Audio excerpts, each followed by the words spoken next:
So here we are. Today I am here with a very, very special person, and I feel very honored to have him on my podcast. Hello, Peter. How are you? Absolutely amazing. Very good to be here. Pleasure's mine. Thank you. So I'm here with Peter Sage. Peter Sage is a serial entrepreneur. He is a philosopher, a teacher, and someone that is here to, I believe, challenge our perception of how we see the business and also how we see ourselves, the whole life. I had a privilege to meet him at TEDx Klagenfurt. And we had amazing, deep conversations that usually you don't have with people that you meet the first time. So I was like, oh, he's definitely a kind of person that I want to have a conversation like openly on my podcast, so that I give the opportunity for my people to get to know your work, get to know your teachings, and also learn something about you in general. I mean, you and themselves in general. I'm sure we can do that. Yeah. So before we start, I'm not going to ask you to do like a whole sum up of your life, because I believe it's going to be a tons of stuff and we will just keep on talking about that. But still, I believe that your life on the outside, it looks like you have everything figured out and you have a bunch of success and you I don't even know how many businesses. I was like looking through your pages and trying to get everything. And I was like, wow. And I feel like a lot of times when we see people like this and we see how successful they are, there is immediately, we feel the separation and we say like, oh yeah, he's so successful because, you know, he was privileged and he had like this, I don't know, the gift or whatever. So I just want to give people like the real you. So I want you to explain a little bit about your journey. Where are you coming from? What's your background? And what would you say that was the crucial thing that shaped you to the person that you are right now? Sure. And one of the first things I always say to people is that one of the biggest things you need to be mindful of in personal growth is the pedestal trap. Putting people on a pedestal, because as soon as you put somebody on an elevated sense of significance because you perceive that their successes are more than yours, or they've reached a part in their own race that you're still trying to run to, then what we do is we minimize ourselves by default, just by the contrast frame. So one of the first things I say is I'm just a normal guy. I was born on a low-cost housing estate. If I had any advantage, if you could call it an advantage, it was that I had two stable parents that loved me. And sometimes that can be a disadvantage. Some people say, oh, well, if you had my parents, my dad used to beat me, my parents were always fighting. And a lot of the time I've seen people that have taken that scenario and use it to become far better parents themselves that wouldn't have been better parents had they not had that contrast frame themselves. So it's not a gift, it's not a curse, it's whatever you make it out to be. But I was very lucky. I did have, in that respect, two loving parents that cared for me. But we weren't rich, and I had the same insecurities, the same fears, still do, as many other people. I think it's called being human. And so from that perspective, one has to understand that I'm no special. The biggest trait or the biggest skill or muscle to build that I think has probably separated my career path, shall we say, is the defining characteristic of entrepreneurship. And that is really the muscle of building your ability to handle uncertainty. Now, I've got a very large capacity to handle uncertainty. And that's because there is no certainty in life. And I'm actually okay with that. I've made peace with that. Most people are running around looking for a place to reattach their umbilical cord, because they're trying to look for some level of certainty from life, from their bank account, from their friends' validation, from their social media like count, whatever it may be. And I'm very much unhooked from that. So what I'm doing isn't inherent genius, I can promise you that. My pathway isn't down to the fact that I've got a higher IQ, I've got an average IQ. It's down to the fact that I'm okay with probably making decisions that have slightly more basis on uncertainty. And when you look back through history, sweetie, history always has and always will favor the risk taker. Yeah. The paradox of history is that those that risk the least usually end up with the least. But our brain won't tell us that when there's a mortgage payment on Friday. So yeah, from that perspective, I'm just a normal guy who's gone out and swung the bat because I'm more committed to playing the game than caring about the scorecard. That's a huge one. Amazing. Well, that's definitely super inspiring. And I feel like we all, need to do something with our lives. It's not meant to be like, if you are counting on certainty, you will probably be within the box, and you'll probably try to do stuff that are, secure.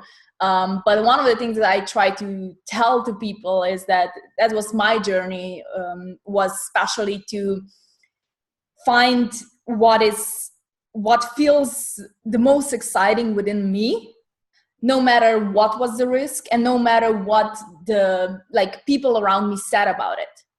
And often it meant that I needed to go away from people that I loved, or I needed to, just risk it all and go all in.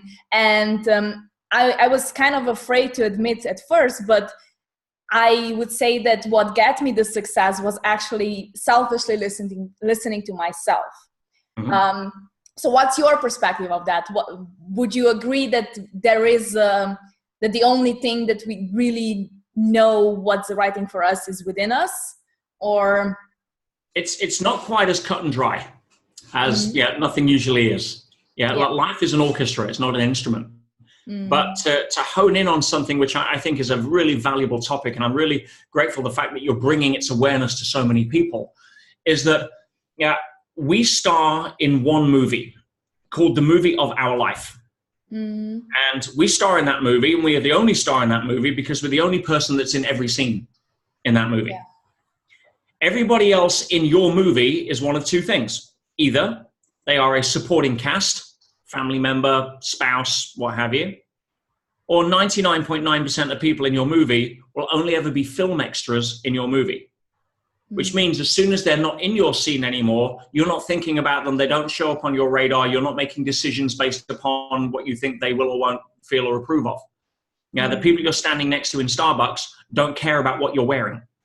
But a lot of the time people go out thinking, I wonder if they think about what I'm wearing. No, because they're starring in a different movie called their movie. Yeah. So one of the first things to get independence of the good opinion of others is to recognize that nobody else really cares enough about you to bother to give an opinion because they're too busy being worried about what they think you're thinking of them. And the trap we fall into is because we see ourselves as the star of our movie, we think everybody else sees us as the star of our movie. Well, they don't, clearly, because they're in a different movie. So I use that as a backdrop to answer your question, because your sole responsibility, in my opinion, and I've got no right to impose this on anybody else, I'm just inviting them to show you what works for me in terms of how I reconcile the question. And as you see, my life tends to work. I have as many problems as everybody else. It's not about getting rid of problems. It's about how you deal with it. Exactly. I have a far more fulfilled life with my problems than most people.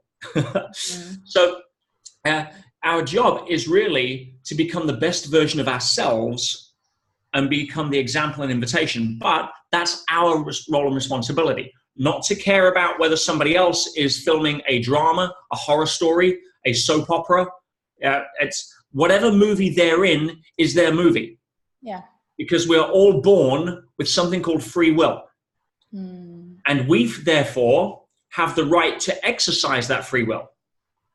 Somebody comes up in the street and calls me an asshole.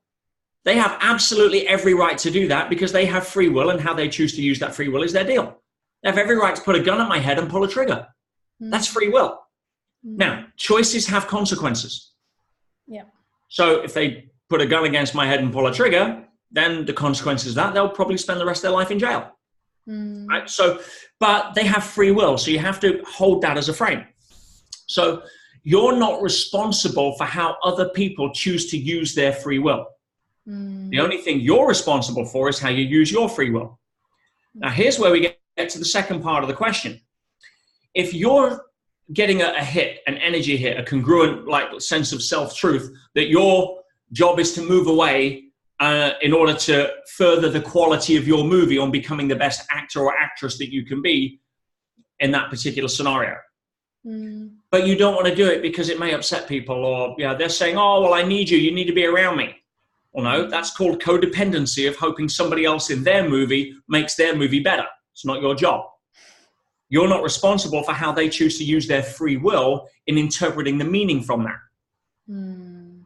Somebody comes up in the street and calls me a nasty name. I can choose, because I have free will, to retaliate, to call them something back, to look at them with compassion. I'm thinking, wow, this guy doesn't even know me and he's calling me names. He must be having a really tough day. Yeah. That's my free will. And that's a reflection of whatever level of consciousness you are and your path in Earth School.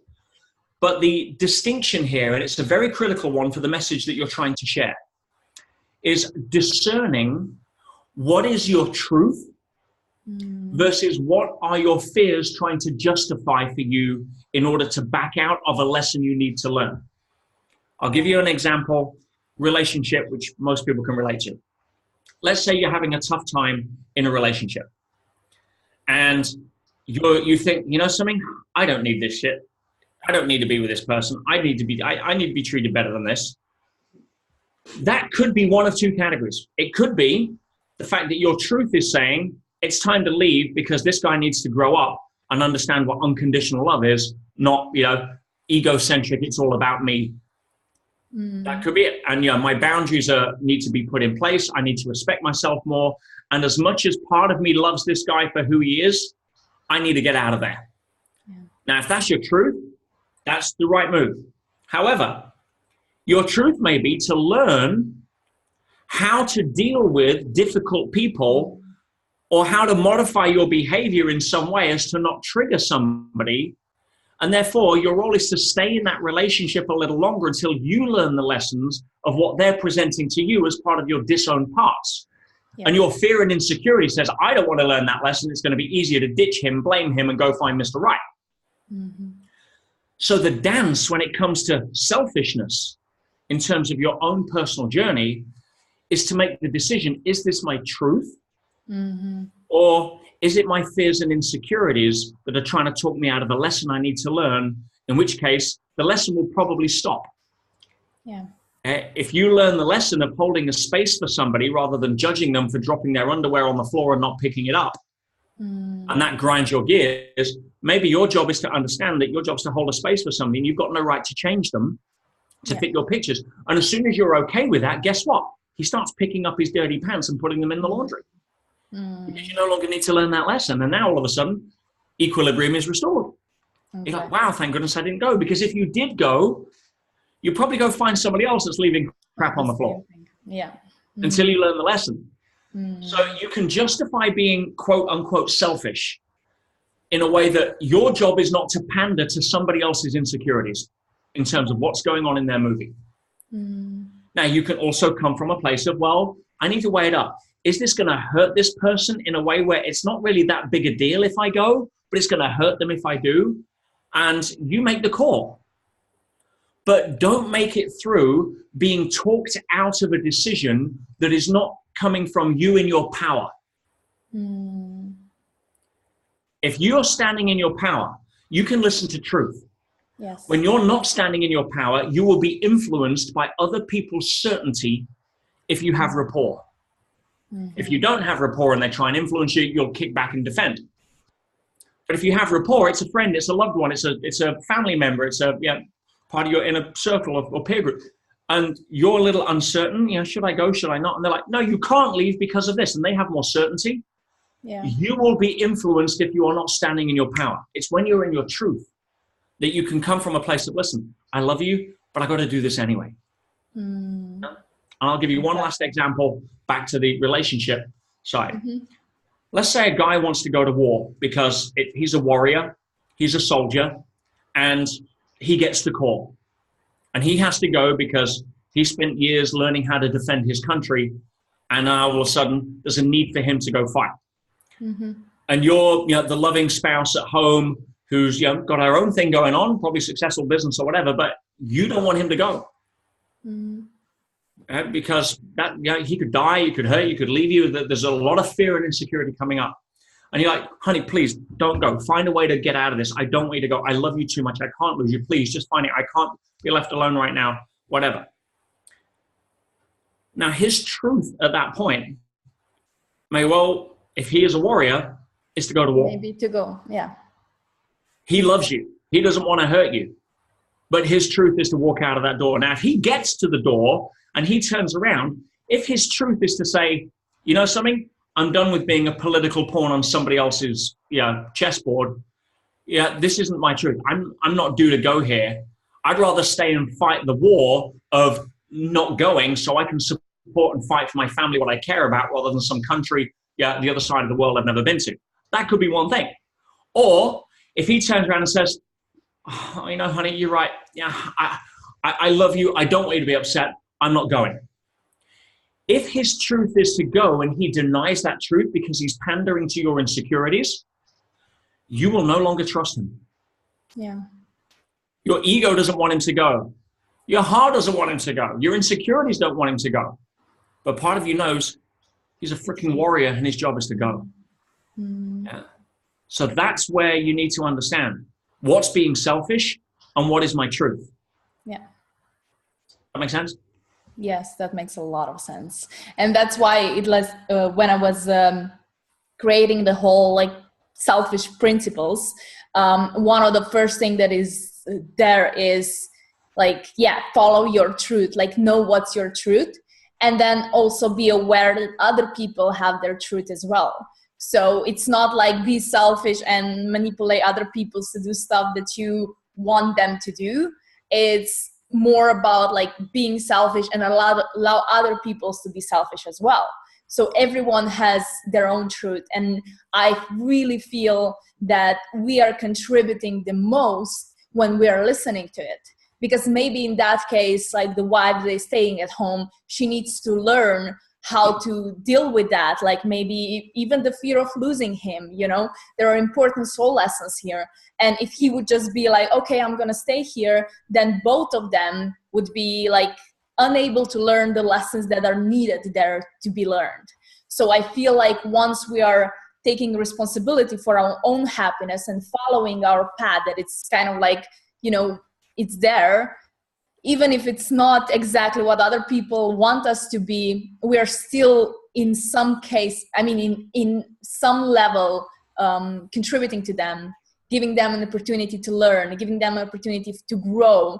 And I feel like that's kind of like also like a next level relationships, where it's not about codependency. It's more about creating like two individuals that know how to, like, what is their truth, coming together, deciding to live the life together, but still putting their truth first, if you get what I mean. 100%. And a couple of important distinctions out of that.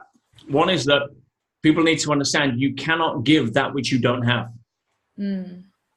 So you need to be able to give, especially when it comes to relationships and love, which is usually where the friction comes in. You can only give from your overflow. If you're walking around with, let's just use a metaphor of the self-love bank at 50% full, and you think, oh, if I give you 10 love points, I may get more love points back, because I need to fill my bank. So I'm going to be loving in a way to try to manipulate you to be able to give me, I'm going to choose not to go to war because I still want you to love me, whatever it may be. You can only give from your overflow. The number one rule of relationships that most people never figure out is nobody can ever love you more than you love yourself.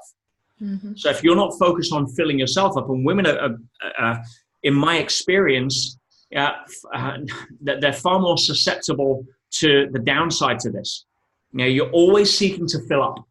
And if you can't fill up with love from a guy who is contributing from his soul, from his heart, from being able to hold a space for you, you'll fill up with chocolate. You'll fill up with distraction. You'll fill up with something else. You'll fill up with fantasies about somebody else, in order to fill that void. And especially when society imposes on women so many false stereotypes of what they are convinced they're not good enough unless they look like, smell like, dress like, whatever it may be. So therefore, there's far more seeking external validation through relationships. And the feminine does naturally seek validation, and that's okay. But if they're not getting it from themselves first, if you don't love who you are naked in the mirror, no amount of expensive clothes on top is going to fill that void. Yeah.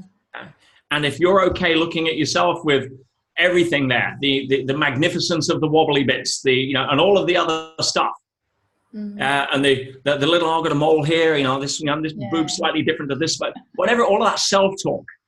If you're not completely in awe of the incredible physique we get to run around in called a body, regardless of what it looks like, then nobody can love you more than you love yourself. So work on that first. So the selfish aspect, if it can be called that, is I need to go take time for me. Yeah. I'm done with cooking your dinner. I'm done with running around and picking you up from school. Yeah. Mom needs to go on a yoga retreat and take care of herself for the next 10 days. You lot figure it out. Exactly. Oh, Mom, that's selfish because I'm hungry. Yeah. Well, there's a cookbook in the cupboard. Yeah. There's times where that's it now. If it's like, Mom just can't be bothered because Mom doesn't like the responsibility of looking after kids. And you know something? I feel like going away and abandoning you for a week. That's a different conversation. Exactly. Yeah. But you cannot give that which you don't have. And so working on yourself at that perspective is exceptionally healthy because then you have more to contribute. And when you look at trying to manipulate others, it falls into three pretty distinct categories. The first category, which is the emotional level of immaturity, which we all have to go through, is the level where it is all about us. Me, and I'm primary, and what can I do to get something out of our relationship, interaction, whether it's with you, with life, with whatever it is. That's a very egocentric level. And we're born there. Yeah, babies are egocentric. Babies don't think, something, Mum hasn't slept well for the last few nights. It's 2:00. I'm hungry. I'm not gonna cry. I'm gonna wait till 6:00 so she can have it. Babies don't have that going on. It's like, no, I'm hungry. Exactly. Because we're born egocentric, which is good because if we didn't, we'd probably die. But a lot of us get stuck there. There's a lot of emotional toddlers running around in adult bodies. Yeah, unfortunately. So learning how to get out of that, having some level of emotional maturity, essentially means transitioning from an egocentric base, it's all about me, to an ethnocentric base, which is how can I contribute? Now, how do you contribute? Come back to what I just said. You cannot give that which you don't have.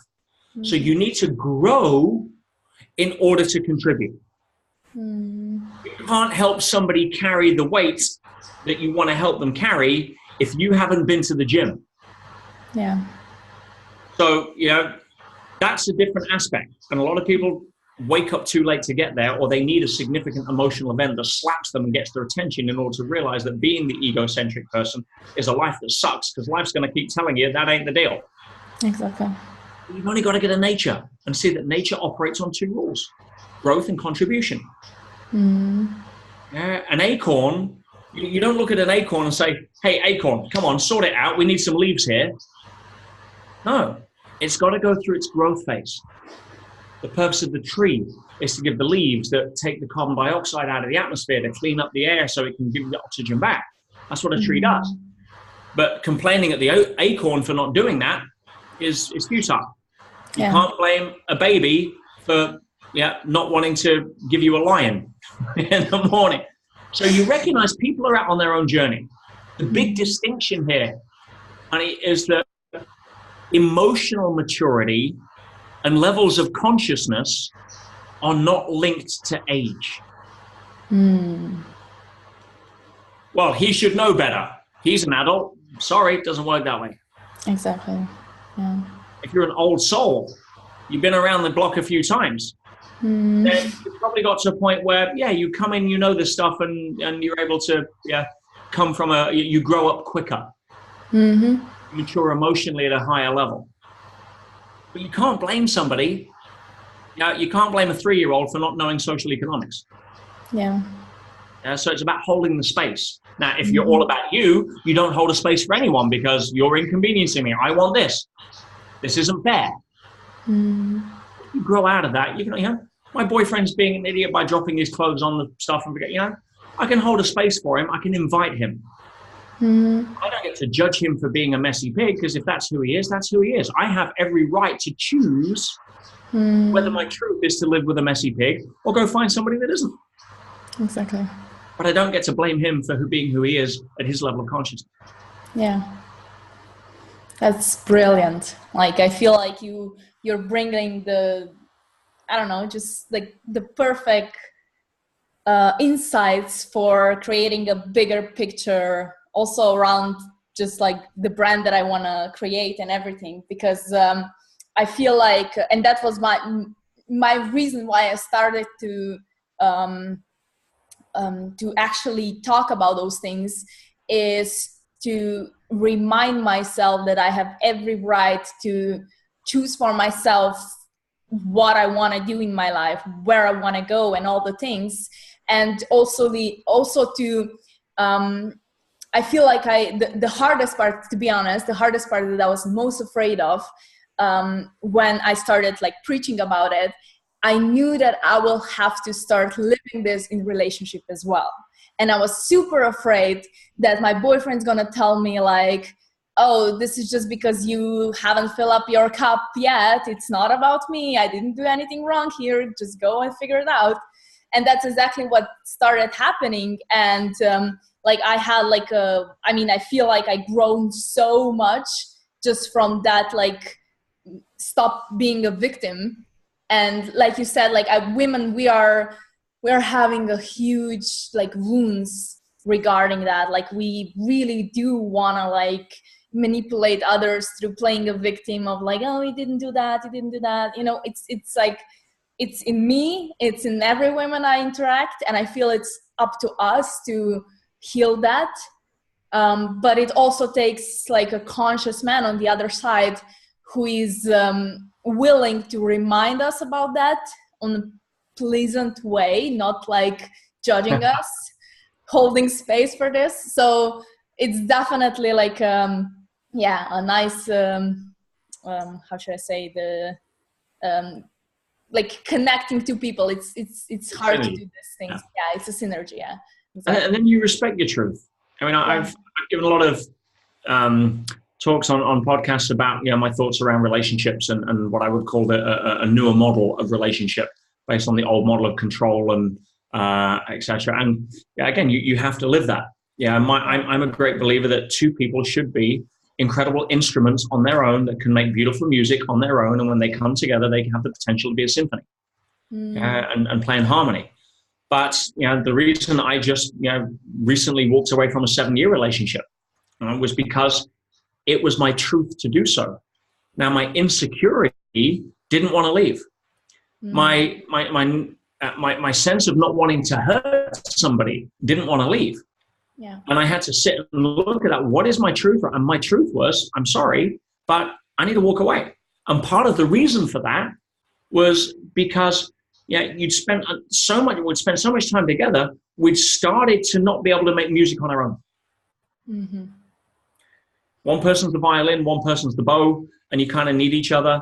And the lady I was with, Thea, she'd started to lose her power because she'd been too long in, and I don't want to call it my shadow because that's the wrong word, but she'd been too much around an environment that labeled her Peter's girl, Peter's fiance, Peter's whatever, and you'll lose your own sense of identity, and that's not good for anybody. Mm-hmm. I remember growing up, my father had quite a reputation in town, and whenever I went out, 16-year-olds on the town, I was known as John's boy. I didn't want to be John's boy. I want to be Peter Sage. Yeah. And I'm very pleased to say, I mean, Thea and I, we still speak every couple of days. I mean, she's still my best friend. And we had an emotionally mature level of separation when it came to understanding that, listen, we need to have a complete sense apart to be able to rediscover who we are in our own greatness. And if we recircle back, we do. And if we don't, then that's amazing. I'd press a button tomorrow and have her meet the man of her dreams. I'd do it in a heartbeat, obviously. It's not about me. And I've been thrilled to see her really step back into her power, which would not have happened if I'd have listened to my insecurities, stayed in a environment that was becoming more escalating feedback of toxicity. Not because either of us are bad people, but because we weren't listening to the rumble strip at the side of the freeway that's designed to get our attention to say you're going off track. Yeah. And yeah, I'm so glad that I had the courage to be able to do that, and so did she. Mm, And now we're having an absolute blast. that's And amazing. perfect for the next person we meet. It's kind of unplugged, recharged, regrounded, and that next person we meet might be each other again. It may not be, and we don't get to control that. Yeah, We just get to be open to the possibility. that's But amazing. that wouldn't have worked had we not been committed to what was true, not what we wanted in terms of justifying our emotional state. Mm-hmm. Yeah, that's very mature and very like uplifting for, you know, to share it with people, because I feel like we need to spread this word more and bring the awareness that it's, we are able to be like conscious people and create like maturely separate or do things like in a way that, you know, both can benefit if it's your right truth. 100%. So 100%. And again, it's such an emotive subject because in our intimate relationships, it's the one place where we can be wounded the deepest because we reveal our deepest sense of self to someone. We're intimate with somebody. We're exposed to somebody. And a lot of the time that, you see somebody down the street call you a name you've never seen before, you don't care. But if our intimate partner turns around and says something wounding, it counts a lot more. So it's a real crucible of personal growth that is unequaled in many other aspects of personal development, the area of intimate relationships. And which is why, and you've also got to understand that not everybody's ready for that level of model, because you can't impose that onto people that aren't emotionally mature enough, that haven't learned their lessons enough. You try to have that conversation with me in my 20s, right? I'd be all, the reason why, that silly bitch was wrong. yeah. Because I had to learn a lot of lessons myself. You can't expect to say a 3-year-old to understand social economics. But we grow up, and it's an aspiring level of way to hold it. And if you have the ability to hold it there, it's a better model to use than the dysfunctional model of relationships that's been imposed on us, from a 2,500-year-old model of Greco-Roman oppression that we today label as marriage, which don't get me started on. But that aside, you have the level of emotional awareness to realize that nobody owns anybody. We outlawed slavery a long time ago. I have no rights over who should or shouldn't love me. That's jealousy solved in one level of awareness if you allow it to percolate. Yeah. If you can resolve that statement I just said, and if I ask the question, what gives you the right over who should or shouldn't love you?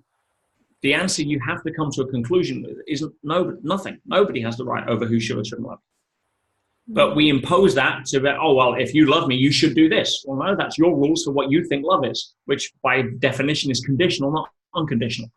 Exactly. So being able to have that level of awareness is great. It's not available to everybody because we're all still on our own journeys, and that's okay. Maybe our next pathway is to attract somebody that is at a lower level of consciousness to allow us to practice what we need to practice as a graduation event in Earth School, rather than attract somebody we think, they're high conscious, I'm high conscious, and now there's very little growth in terms of lack of friction. You can escalate and learn higher lessons, but sometimes you need to go back to high school and take an exam again. The universe handles all of that in the best way. You always get what you need. Always. That's interesting. Well, since you have such a different perspective on like things, and you're also very, very skilled when it comes to traditional businesses, I also want to bring your perspective when it comes to what is the most crucial thing to do in the business, and how do you see business now that you have this new awakened perspective on it, because probably you didn't have when you started. So what would you say? Go back to the framework I gave in terms of the different levels. The first level being egocentric. If you start a business and that is your level of consciousness, which is where most people start, then the business is about, I want to start something that'll give me what I want, lifestyle, time, money, freedom, whatever it is. And the challenge there is that most people will choose to start a business with that objective, so they choose the industry they think will get them to that objective faster. not what they're passionate about, but what they think they have the most certainty will get them to their goal. Yeah. So they're now still miserable. They're now facing more uncertainty, and they're doing it in an industry that doesn't juice them or get them up early or keep them up late. They're doing it because they thought it'll give them the most certainty to get where they want to go. Because it looks like a great opportunity. Doesn't look like a passionate opportunity. Looks like a great opportunity to get where I want to go. Yeah. So if you're in that level of consciousness, you're going to be selecting a business usually for the wrong reasons. Because what you're saying is, I want to start a business based upon certainty. Guess what? There is no certainty, especially in business. Yeah. So when uncertainty shows up, most people are going to go back to the well and think, well, how do I deal with this? And they do what they're most certain about, which is usually the technical work, not the actual inner work. They work harder in the business rather than working on themselves, which will allow them to work on the business better. Now, if you're coming from a place of being more ethnocentric, you may start a business and your focus is, wow, how many customers can I serve at a high level? Not how many sales can I get? That's level one. Level two is, how many people can I serve? How many lives can I change with this product or service? How much impact can I have in my community or the world at large with doing this? Wow, I'm excited about this. And your association is to the customer testimonials. It's to the people using the products and getting benefit. Or it's people that you're lighting up because they think you're a joy to deal with. That's a different level of business. But again, it's reflective of your level of consciousness of the business owner, regardless of what product, service, industry you choose to go into. That follows. Yeah. So what's different now is the fact that the barrier to entry in terms of entrepreneurship and business hasn't just been lowered, it's been obliterated. I can start and run an international business with a smartphone and an internet connection and around about $100 a month in software apps that I would used to have to put at least £1 million of capital expenditure in. Bless me. Bless you. I'm even allergic to talking about the old way of business. I see. But yeah, it's like now there's no barrier to entry. It used to be that you have to go and get a bank loan and sign a 20-year lease and hire people and trade for 3 years before you were profitable. All of that's gone. I mean, gone. Yeah. And if you're not in a position where you can earn 5-6 figures a month through adding value to people at the push of a button, you need to wake up and understand what's available right now in terms of entrepreneurship. If you're trying to run a traditional business, then yes, there are traditional skills you need to learn. You need to learn finance and sales and marketing and customer service and managing your relationship to time and financial governance. And that's just the tools of the trade. Just like if you're going to be a hairdresser, you need to learn what scissors to use, what chemicals to mix for coloring the hair. That's just the trade stuff. So if you want to be an entrepreneur, that's just the trade stuff.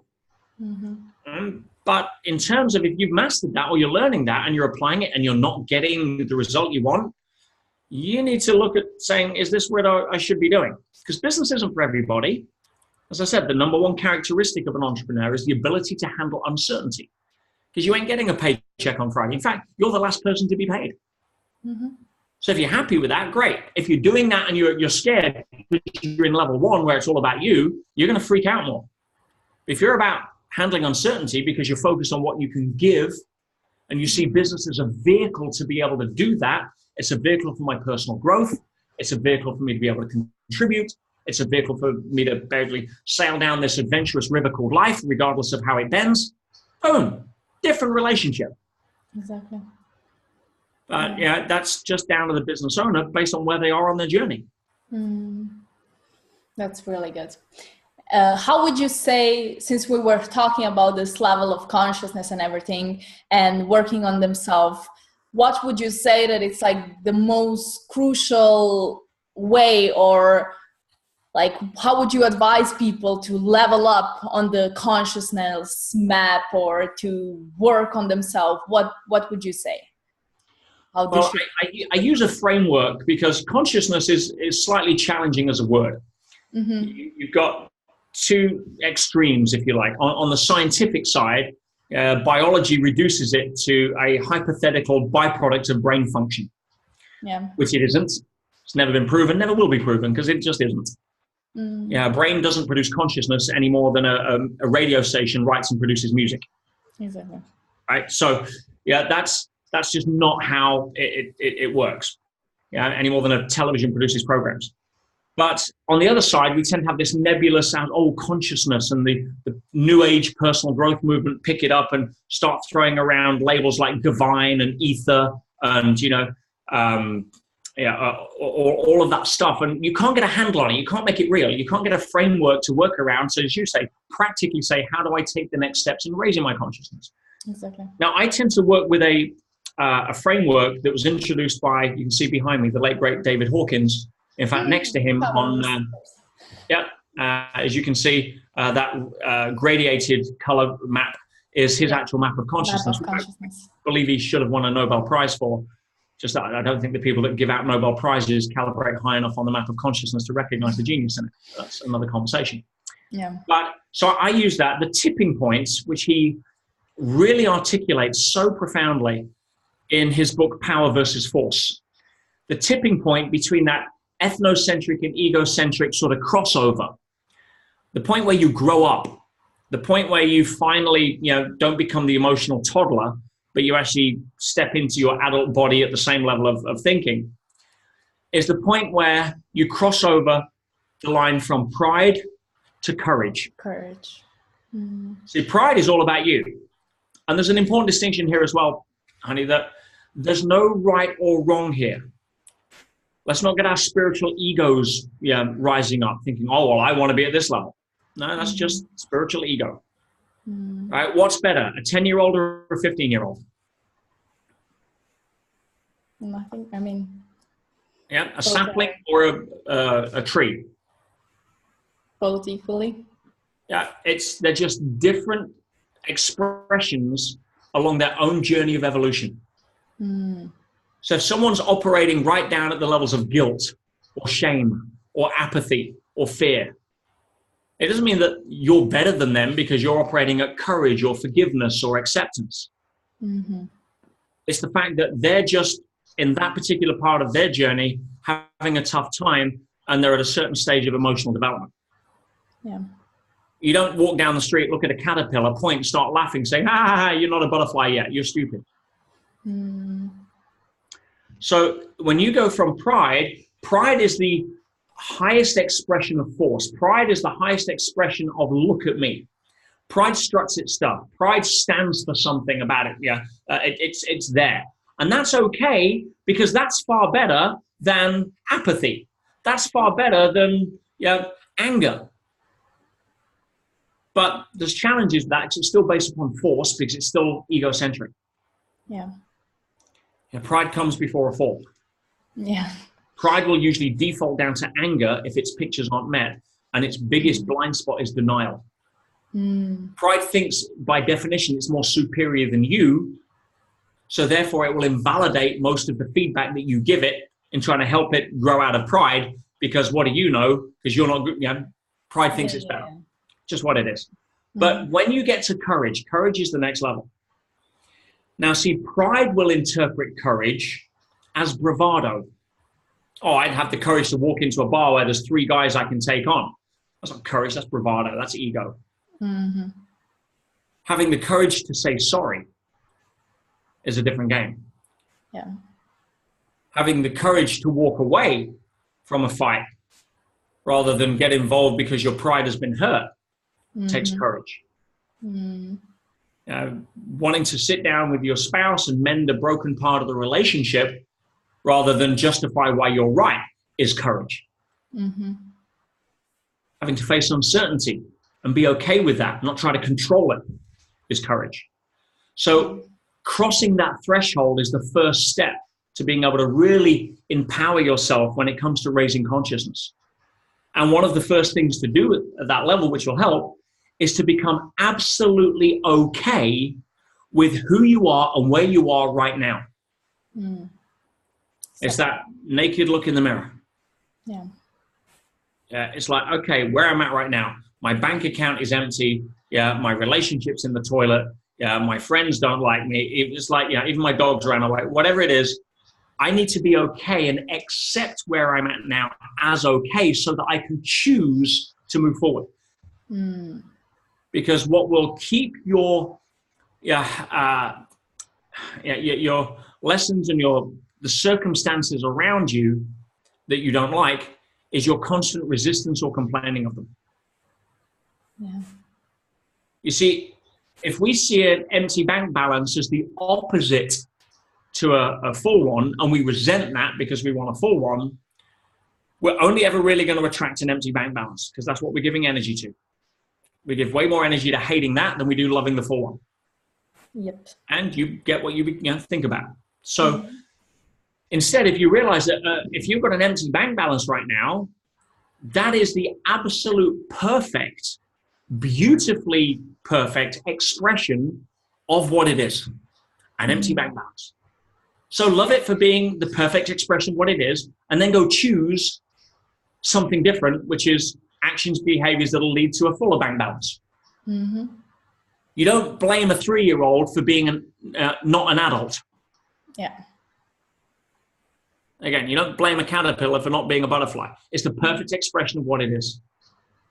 And when you're okay with that, including all of your own perceived imperfections, all of your own stuff, I'm okay where I'm at. Okay, take a breath. I'm not fighting that anymore. If I'm okay where I'm at, I may have the courage to start looking at doing something about it. And by holding ourselves okay with our imperfections, we naturally give space for recognizing imperfections in others as being part of their journey, and be okay with that. So we then come from less judgment. We come from more compassion, more humility, more forgiveness, more tolerance. And that naturally allows our consciousness to rise. Yeah. And that's when you gain the real power. The beginning of real power is the second you recognize you don't need it. That's a powerful one. Yeah, I definitely, this resonates so much. I love David Hawkins. He's like amazing. And I was introduced to his work like, I think already 3 years ago. And I was just obsessing with it and like understanding it. And that's when I also like, now everything I do and everything I like kind of like put out there, I recognize from which place it's coming from. Like I know, like when I started my business, everything was kind of from like pride, and then I always went to anger, like, oh, you didn't do that, oh shit, it's not working, oh I will do this, oh I have, and I was, everything was ego orientated. And I think that the worst part of it wasn't that it wasn't successful. The worst part for me was how I felt within me, like, not feeling satisfied and not being okay with where I am right now. And I feel like if you don't accept the journey as it is, there is always the not good enough, like that it's kind of coming up. As soon as you have the acceptance, you can, like, I feel like you take all the weight off your shoulder, and then you're like, oh, now I can be who I actually am, and let's see what I can do, from this state. And that's really helpful. Now you really step into the character in the movie of your life who is committed to being the best actor or actress they can be in that scene. Not worrying about what the other people on set are thinking of them, not trying to make allowances or excuses for other people's acting ability, but to focus on you being the best you can in that scene. That's the only thing you can control through your use of free will. And you can choose to show up on set, show up for rehearsals, dedicate yourself, or you can choose to skip rehearsals, belittle and berate the other extras on set or actors and be a complete diva, or what have you. And both of those will lead to different experiences in your movie. Okay, some people are here to be a warning. Some people are here to be an example. It's a case of pick one. Because again, that's a choice. If we're playing the blame game, we're here to be a warning, not an example. And so having that sense of ownership, having that sense of being able to know that we're here to swim in our own lane. And you can make a decision, as we said right back at the beginning. if your truth is saying to walk away, you still get to use free will. You can say, listen, I recognize that as my truth right now, but I think it'll hurt this person so much. I'm willing to put that on hold and ride this out a little longer until I can figure it out, because I think that would serve the greater good more without me compromising my truth or without me making excuses that, it's my insecurities that are keeping me here. You can have a mature level of self-honest conversation that once you're at that stage, life becomes a lot easier because you can trust the process. You can trust the flow. Yeah. If you're coming from a place of thinking the universe is separate from you, it's hostile from you, you're always going to be fear-based. Whereas if you think, like I do, I'm reverse paranoid. I think the entire universe is involved in a hidden secret conspiracy to make me happy and successful. And once you start raising your consciousness, you realize it ain't a bigger secret. Yeah. And you live from that place, life unfolds far more effortlessly. Does that mean there's not problems? Of course not. Problems are your growth. Problems are your capital.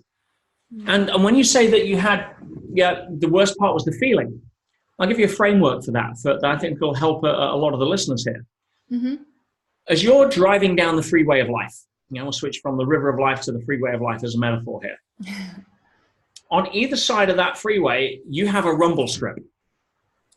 You've seen that. You're driving down the road and you've experienced this. If you take your eye off the ball or you cross over where you shouldn't, it's there to get your attention so you don't end off tipping over a verge. Well, that's called built-in feedback, and it's good, and it's passive. It's not vindictive. It's not there to try to ruin your experience of listening to your music. It's there to get your attention, say, hey, dummy, get back to the center of the road. So the feelings that come up that we label negative due to society's utopian concept of trying to sell us everything that makes us feel good all the time, we'll label that negative.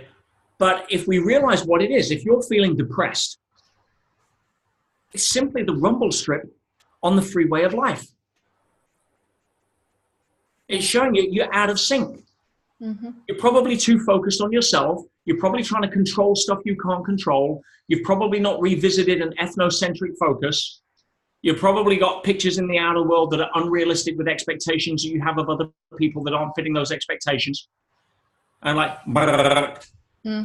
depression, uncertainty, anxiety, frustration. It's the rumble strip. It's there. It's not there to piss you off. It's not there to be vindictive. Toothache doesn't plan the ideal time to upset you. I'm going to wait till it's her birthday. Then I'm real. No, I'm going to wait till she just wants to kiss that guy on the first date, and then I'm really going to give it to her. No, toothache doesn't do that. It simply reacts to the environment, and it sends a warning signal that, hey, maybe you should stop sipping too many McDonald's milkshakes. Maybe you should clean your teeth more often with fluoride-free toothpaste. So, it's a rumble strip. Oh, I'm feeling upset. Rumble strip. Joy is your natural state. If you're not feeling joyous, you're hitting the rumble strip. It's removing the blocks to that by bringing the steering wheel back to the middle. And what stops most people from doing that is the rules that they have around what has to happen for them to steer back into the road. Now, when they know that joy is their natural state, you have to do nothing apart from remove the blocks to it, which is pushing the wheel this way, so you're hitting the rumble strip. Then you can start to realize that it's an enclosed system that works perfectly, and I'm the only person that's stopping me from feeling good. Not my boss, who's being a dick, not not the economy that's just put up the interest rates, not the government that have put tax upon petrol. All of that stuff is noise that stops you from allowing yourself permission to play the only game in town when it comes to this journey, which is feel great now. That's it. Everybody else is playing a dysfunctional, unwinnable game called feel great when.